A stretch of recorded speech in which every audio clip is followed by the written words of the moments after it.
All right, welcome to the Carl Jackson Show. This is your daily dose of objective truth in a world of confusion and lies. Guys, remember to follow me on all things social media, X, Instagram, and Facebook at Carl Jackson Show or at The Carl Jackson Show.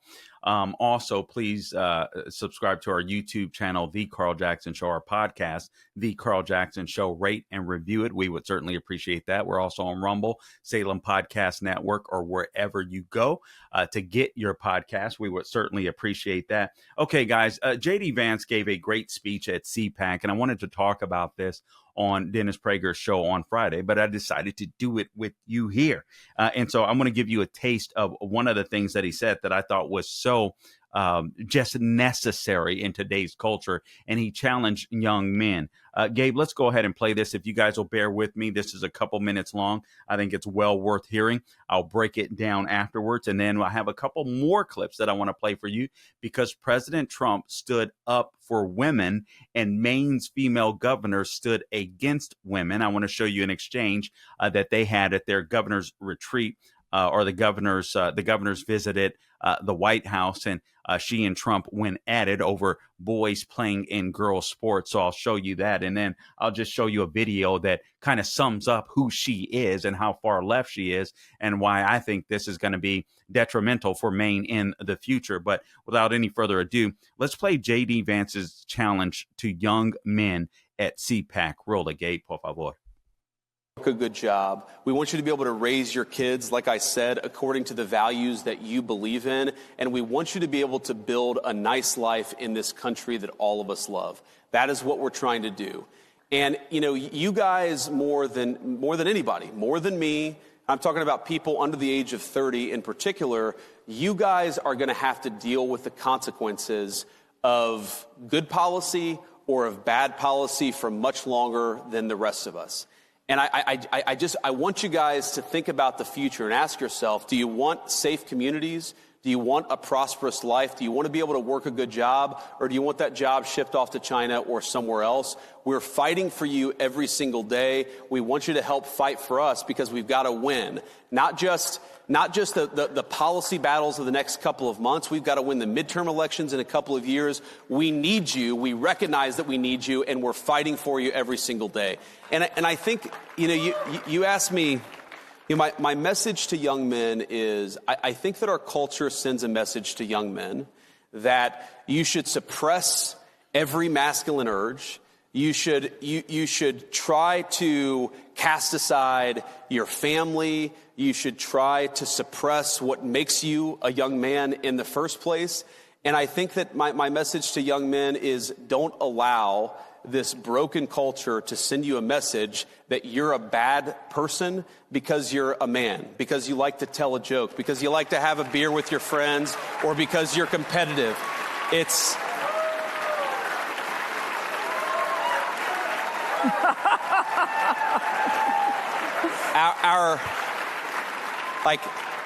our message, the cultural message, and I think the president's and mine is the exact opposite, but our cultural message is, I think that it wants to turn everybody, into, whether male or female, into androgynous idiots who think the same, talk the same, and act the same. We actually think God made male and female for a purpose. And we want you guys to thrive as young men and as young women. And we're going to help with our public policy to make it possible to do that. All right, so I absolutely love that. And honestly, I love the way he closed that out because all they can do is come alongside with public policy to help out what should be or to encourage what should be male-female relationships, masculinity, and the culture. This is so very important and it's so very vital. People, I think, you know, we heard this mantra from the left for so long, from the feminist movement, toxic masculinity. It is so, the left-wing feminist movement is so useless today. Think about it. The left-wing feminist movement are now the ladies that are sitting there championing trans athletes, men pretending to be women in women's sports. I based on that, I think Trump is a better feminist than they are, and we'll get to that shortly. But getting back to what JD Vance said, what's wrong with masculinity? There's nothing wrong with masculinity, and no, you should not suppress your masculinity. And I'm not talking about going out as you grow up and being a player or a thug or just some idiot that likes going out and getting drunk and getting into fights. That's not. I'm sorry. That's not manhood. That's not growing up. That's just doing a bunch of stupid stuff because you happen to be a man. But men are designed by God to be protectors of their family, of their communities. All right, to be providers. And this is important. Also to give security. And I'm not talking about security as in just financial security. I mean, I talked about being providers, but not just financial security. The security of knowing that you have a dad and a man at home, that makes all the difference in the world. Now, I understand that some people that may be within the sound of my voice are going to hear this and, oh, I had a horrible dad. I had a horrible family life. And I'm sorry that was your experience. But what you don't throw away is God's plan. You don't throw away of the ideal. It doesn't mean that it's bad. It means that you had a bad experience. And it's very important that you recognize that and don't throw away the good ideas that God that have come down from on high. And this is what I loved about this speech. But children feel more secure when they have a dad in the home. They feel safe. They feel safer to be themselves, especially when they have a two-parent home. The home is a place where you get to practice. You know, the world will always tell you, go out and, find who you are. Well, the cool thing is when you're at home in a safe environment with parents that care for you, particularly a dad, obviously a mom, but particularly a dad, you can feel safe to become the person that God has intended you to be. That's so important. Men tend to be more adventurous than women, not me in particular, except in some cases. But men tend to be more adventurous. So you love that. Men tend to be competitive. It's why we, love sports. And obviously women have gotten great in many sports, but men tend to be dominant in areas like that. And it's so important. Men are very important for public safety when you think about it. Man, if you're a damsel in distress and God forbid a criminal of some sort tries to attack you, you're going to hope that a man that is a real man comes to your rescue. And hopefully you're not in places like New York City where so many men have been just, I don't know. They've been scared off. They've been told they can't act like men. You had the situation with what's the guy that protected the people in the New York City subway? I know Jordan Neely was the guy that ended up passing away. I forget his name, but he's a hero. In my book, he stepped up as a man to protect the other passengers on that New York City subway car. And that's what men are supposed to do. Doesn't mean that men are going to be fit and stuff like that, but you want it's fit and tough and strong as him. But maybe you gather other men together to stop a crime. You know what I mean? But that's what men are supposed to do. Men are important for public safety. Men are important. God forbid that we have to go to war for war to keep America free, to keep this country free. Men are great for learning and education. Children tend to learn better when men are around. Children will take their father's morals. If their father goes to church, their father loves God.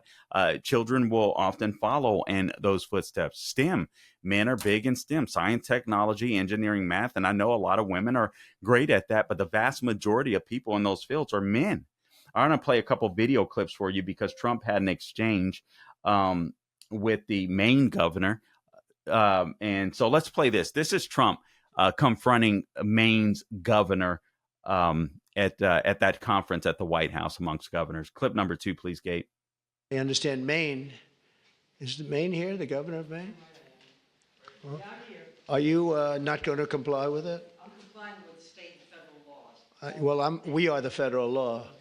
Well, you better do it. You better do it because you're not going to get any federal funding at all if you don't. And by the way, your population, even though it's somewhat liberal, although I did very well there, your population doesn't want men playing in women's sports. So you better comply, because otherwise you're not getting any federal funding. See you in court. Every state, good, I'll see you in court. I look forward to that. That should be a real easy one. And enjoy your life after governor, because I don't think you'll be in elected politics. Every state has a responsibility to comply with Title IX. They have an obligation, a legal obligation, and we'll be enforcing aggressively, and we're going to be protecting our citizens. We're going to protect. So just to end... Let's pause that there. I want to play another video for you real quickly. Let's play video clip number 1. Why would a female governor of Maine support men in women's sports? Video clip number 1, please, Gabe. The truth comes out. When the truth comes out, you can run, but you know it's ending at the bottom of the grave. Okay, we can cut that off. This is her at a Portland drag show. Now, in her state, a boy pretending to be a woman competed under the name of Katie from Cumberland's Greeley High and came out on top in the girls' pole vault competition last Monday. All right. So it is Trump that is standing up for young women, and it is a woman, the governor of Maine, that is standing against them. This is insane. This is why we have to defeat the left. We can't compromise with them. Hey guys, Carl Jackson here for MyPillow, and MyPillow is excited to announce that they're having the first ever mega sale on their overstock clearance and brand new products. For example, you can save over 50% on this season's flannel sheets. The queen size is only $59.98 and the kings are only $69.98, but they sell out fast every year. So be sure to order now. You can also save 30% on their brand new Mike crosses. They're designed in the likeness of the one that Mike has worn every day for over 20 years. They come in men's and women's styles, and they're made right here in the good U.S. of A. Get the 2025 6-piece My Towel sets for only $29.98. The initial quantities are extremely low, so get them before they or while they last. And I can't forget to mention the My Pillow. It's just $14.98. So to take advantage of the first ever mega sale, go to mypillow.com, use promo code Carl, or give them a call at 800-858-0263.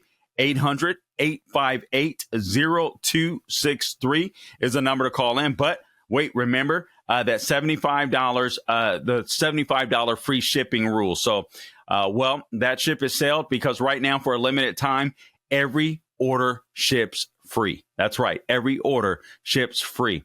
MyPillow.com, promo code Carl, or give them a call at 800-858-0263.